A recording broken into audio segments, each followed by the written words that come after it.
नमस्कार. आपण बघू शकता दिंडोरी येथे काहीसा अनुचित असा प्रकार घडलेला आहे.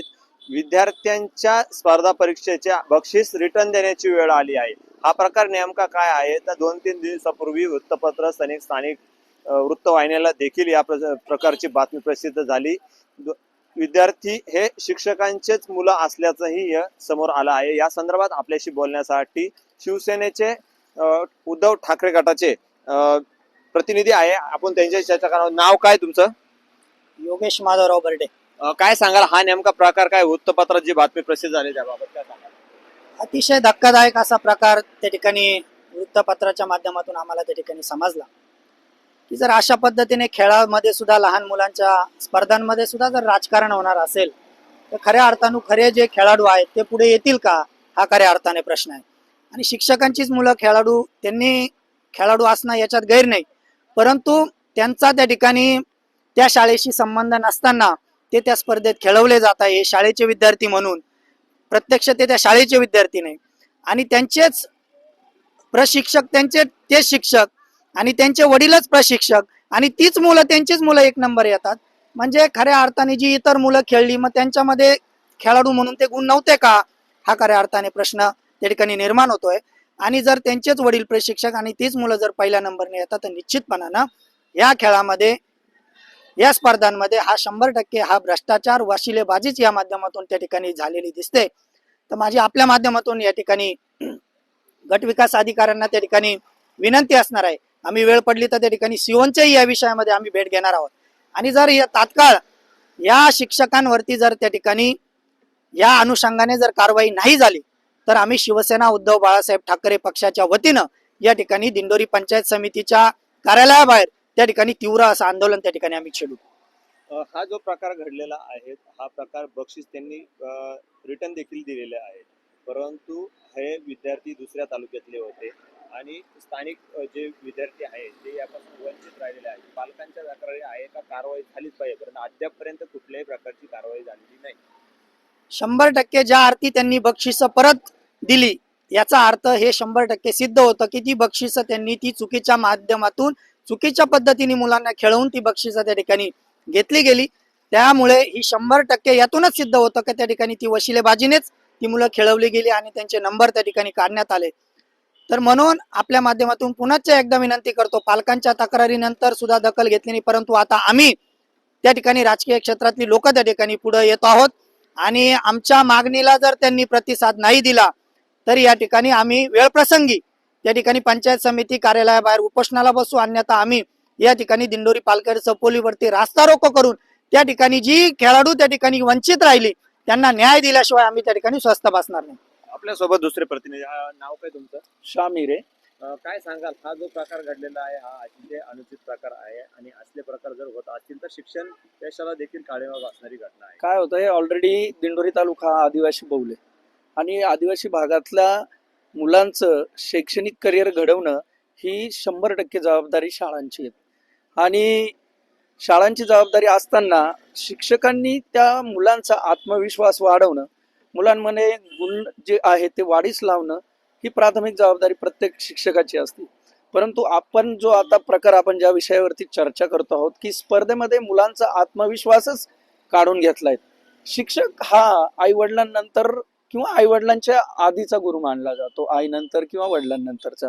आणि आपण बिनधास्तपणे आपली मुलं त्यांच्या ताब्यामध्ये देऊन मोलमजुरीला जाणारी आमची लोक किंवा शेताची कामं करणारी आमची लोक ही शिक्षकांवर विसंबून असतात. परंतु कुठल्या तरी छोट्या मोठ्या स्वार्थापोटी जर त्या मुलांचं ह्या वयामध्ये आत्मविश्वासच संपणार असेल, त्यांच्यामध्ये असणारी जी काही जिद्द आहे ती संपणार असेल, तर हा एक गुन्हा आहे की तुम्ही त्या माणसांमध्ये त्यांची असणारी उपजत वृत्ती संपवतात. आणि हा गुन्हा एका शिक्षकाने करावा ही खूप लाजिरवाणी गोष्ट या तालुक्यात घडली. मी आपल्या चॅनलच्या माध्यमातून सांगू इच्छितो की त्यांनी जरी ती बक्षिसी परत केली असेल किंवा अजूनही पुढे जाऊन माफीनामे येतील, अजूनही पुढे जाऊन बऱ्याचशा गोष्टी त्या लपवण्याचा आणि दाबण्याचा प्रयत्न केला जाईल, परंतु मी मानतो की याची सर्वस्वी जबाबदारी त्या विभागाचे असणारे प्रमुख असतील. त्यांच्या विभागावरती असणारे अजून जी काही प्रशासक मंडळी, म्हणजे जर उदाहरणार्थ धराल तर पंचायत समितींचे BDO यांच्या अंडर ते जे तुमचा शिक्षक विभाग येतो तर मग ह्या सगळ्या विभागाच्या विभाग प्रमुखांचं काम आहे की जर तुम्हाला खरंच तालुक्याचा विकास करायचा असेल, तालुक्याबद्दल तुमची सहानुभूती असेल आणि तुम्ही खरंच विकास करायचा म्हणून दिंडोरी तालुका निवडला असेल, तर तुमची प्राथमिक जबाबदारी की तुमची जी ऑफिस आहेत ही सोडा, तुम्ही लोकांमध्ये जा. लोकांमध्ये तुम्ही ज्या यंत्रणा आणि प्रशासकीय जी काही गोष्टी राबवतात त्या खरंच राबवल्या जात आहेत का, त्या सगळ्या गोष्टी जनतेपर्यंत पोहोचतायत का. मग ती माध्यमे वेगवेगळी असू शकतात, प्रांत कार्यालय असेल, तहसील कार्यालय असेल, आरोग्य विभाग असेल, त्यानंतर तुमचं कृषी विभाग असेल. तुम्ही जर सकाळी 10ला येऊन 5ला ऑफिस सुटलं म्हणून जर जाणार असाल आणि त्या टेबल आणि खुर्चीचे दिवसभराचे मालक होणार असाल, तर ज्या करता तुम्ही ती ड्युटी निवडली, ज्या करता तुमचं जे काही प्रोफेशन निवडलंय, तुम्ही त्याला न्याय नाही देते ना. आणि तुम्ही त्याला ज्यावेळेस न्याय नाही देते त्याचा परिणाम माझ्या आदिवासी भागातल्या, माझ्या आदिवासी तालुक्यातल्या जनतेवर होतो की त्या जनतेचं जे जीवनमान उंचवण्याकरता शासन तिकडे योजना तयार करतायत, पण ते इकडे राबवल्याच जात नाही. राबवल्या जात नाही तर तो मधला जो गॅप आहे किंवा मध्ये जे काही यंत्रणांचं जे जाळ आहे ते का कमी पडतंय. म्हणून अशा ज्या वारंवार घटना होत आहेत याला मी प्रथमतः सर्वस्वी जबाबदार धरेल प्रशासन, की प्रशासन प्रमुख, त्यानंतर नंबर येतो लोकप्रतिनिधींचा. कारण या तालुक्यातील या जनतेचा विकास व्हावा याकरता जनतेने कुठल्या तरी लोकप्रतिनिधीवर विश्वास टाकलेला आहे. त्या लोकप्रतिनिधीला त्यांनी त्या स्थानावरती बसवलंय का तुम्ही आमचे काम करण्याकरता जा. पण लोकप्रतिनिधी कशा करता निवडून गेलो हे जर विसरत असेल. शिक्षण मंत्र्यांच्या जिल्ह्यात असा प्रकार घडलेला आहे. हो ना, मग मला तेच सांगायचंय ना की इथं कृषी मंत्री आहे, विमे आता काल परवा मागे घ्यायचं ठरलंय. इथं शिक्षण मंत्री आहे, शिक्षण मंत्र्यांनी याची काय दखल घेतली बघा ना तुम्ही. ती गोष्ट होऊन आज 2 दिवस झाले पण कुठलीही शिक्षण मंत्र्यांनी त्यावरती प्रतिक्रिया दिलेली नाही. मग हे मंत्रीपद तुम्ही जनतेकरता घेतले, तुमच्याकरता घेतलंय का जनतेला फसवण्याकरता घेतलंय, हे सुद्धा मोकळं केलं पाहिजे. इथं एक मंत्री आहेत कॅबिनेट मंत्री, या मंत्र्यांकडे त्याची दखल झाली काही बघितलं पाहिजे ना. या गोष्टी राजकारण करण्याच्या नसून जनहिताच्या, जनतेच्या योजना आहेत. याच्याकडे जर तुमचं लक्ष जाणार नसेल तर कशाला पाहिजे ती मंत्रीपद, कशाला लोकप्रतिनिधी हवायत. हे सगळं जनताच करू शकते ना. आणि तुमचा जर त्याच्यावरती कंट्रोल नसेल त्या प्रमुखांवरती, तर मग ते प्रमुख इथं आरामाला आले आहेत का. जसं महाबळेश्वरला सुट्टी काढून येतात तसं दिंडोरी हे ठिकाण झालंय का लोकप्रतिनिधींकरता, की नाही इतर ठिकाणी नाही होते, 10 किलोमीटर नाशिकहून यायला लागतं, अगदी जवळ आहे 10 ते 5 पाठी टाकायची घरी जायचं म्हणून निवडलंय का हे थंड हवेचं ठिकाण म्हणून. याचा जबाब कुठेतरी घेतला पाहिजे.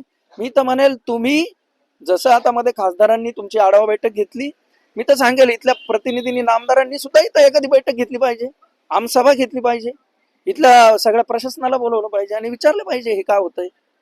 आपण बघू शकता शिक्षण मंत्र्यांच्या तालुक्यात तसेच जिल्ह्यात असे प्रकार जर घडत असतील तर हे अतिशय निंदनीय आहे. शिक्षण मंत्र्यांनी यावरती कडकात कडक कारवाई केली पाहिजे अशी देखील मागणी कार्यकर्त्यांकडून तसेच एका पक्षाच्या पदाधिकाऱ्यांकडून देखील केली जात आहे. अमोल जाधव, नवराष्ट्र, नाशिक.